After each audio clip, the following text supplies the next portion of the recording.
The reason I went to Antarctica was to show that we belong as Punjabis in every space. March is International Women's Month, and today we have an inspiring story of resilience and representation. Harpreet Kaur Chandi, better known as PolarPreet's, is preparing for a record-breaking journey from Canada's Arctic shores to the North Pole. Already the first Punjabi and first known woman of color to ski solo to the South Pole, she now aims to become the first woman, person of color, Sikh, Punjabi and South Asian to complete unsupported expedition to both poles, adding the 5th world record to her name. Born to Punjabi immigrant parents, Chandi grew up juggling cultural expectations and her own ambitions. She went from a girl whose community questioned when she would marry to a polar explorer who became the first South Asian and first woman of color to ski solo to the South Pole. She served as physiotherapist in the British Army before turning to polar exploration, and she has since earned multiple Guinness World Records.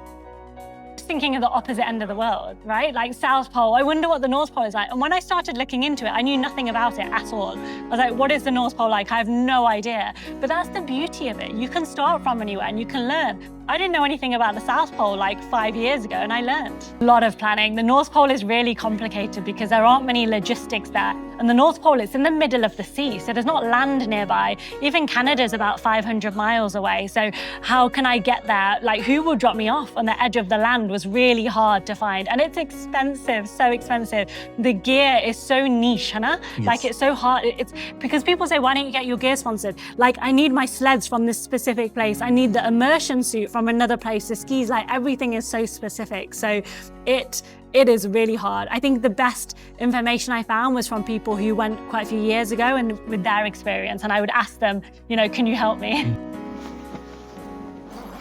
Throughout her journey, she has insisted that people who look like her belong everywhere. In Antarctica, she listened to audiobooks by South Asian authors to remind herself of home and named her sled after her niece to show her you can do anything. Chandi says she carries the stories of her parents and grandparents. So I was born in the UK, but I'm from immigrants, you know, like I've seen the struggles of grandparents and family who've had to come and build something in a new country, in new surroundings, which is hard. So I am so proud to come from that. Like the opportunities I've had are so much more than like my mum and my grandma, the opportunities that they had. So I carry their stories and our stories with me.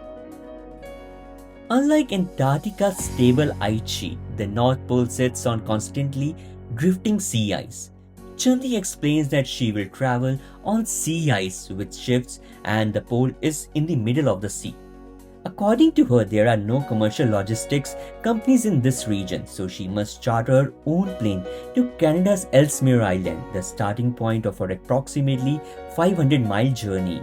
Over 60 days, she will ski and pull 2 sleds loaded with food, fuel, and a tent across freezing water and the towering pressure ridges. Her message to fellow immigrants and young women: you belong in every room and every field. So important, and you know, hopefully I'll be starting around International Women's Day, and just to show that I've been in a lot of rooms and a lot of spaces where I felt like I didn't necessarily belong. But I want to say, actually, we do belong in every space, in every room. Sometimes you may feel like you don't, or people may make you believe you don't, you do. And hence why I'm trying to go to the edges of the world. The role of community and the significance of International Women's Month was seen. Local leaders, including Brampton Deputy Mayor and members of the Sikh Motorcycle Club, praised Chandi's determination and highlighted how her mission challenges stereotypes about immigrant women. They said her story shows that immigrant daughters can redefine what is possible, inspiring young women across Canada. Attendees donated to her GoFundMe campaign and signed messages of support, noting that Preet's success would be a win for women everywhere. It's good. I mean, this is a country of equal rights and equal opportunities. We try to live and breathe that. We do many initiatives at the City of Brampton for women empowerment, and we'll continue to do so until these barriers are broken. We should bring these in our homes, in our society, and let our community know what kind of Sikh girl achievement that kind of stuff. This is not easy, going to North Pole, going to South Pole. It is so many people can dream, but when you do it, there is so hard, but she did it. My son, he has a younger sister. She's 8 years old. She's in Girl Guides. I do what I can to inspire her. My wife's an immigrant from Croatia. So it's important to inspire the women in our lives, right? It's our duty to do so. I like how she faces her very hard challenges, and she continues going even if it's very hard for her. And you know, it's okay if you don't believe in yourself, you're not motivated, you feel overwhelmed, brilliantly, do it anyway. Take that first step, and it does not matter how small that step is, just do it. And don't give yourself excuses. The hardest thing is starting. Leave the front door, that's the first step. As Chandi prepares to embark on her journey, her story, rooted in immigrant resilience, female empowerment, and the pursuit of impossible goal, remind us that history is shaped by those who dare to imagine more. From Canadian Immigrant, this is Tarun Paul Singh.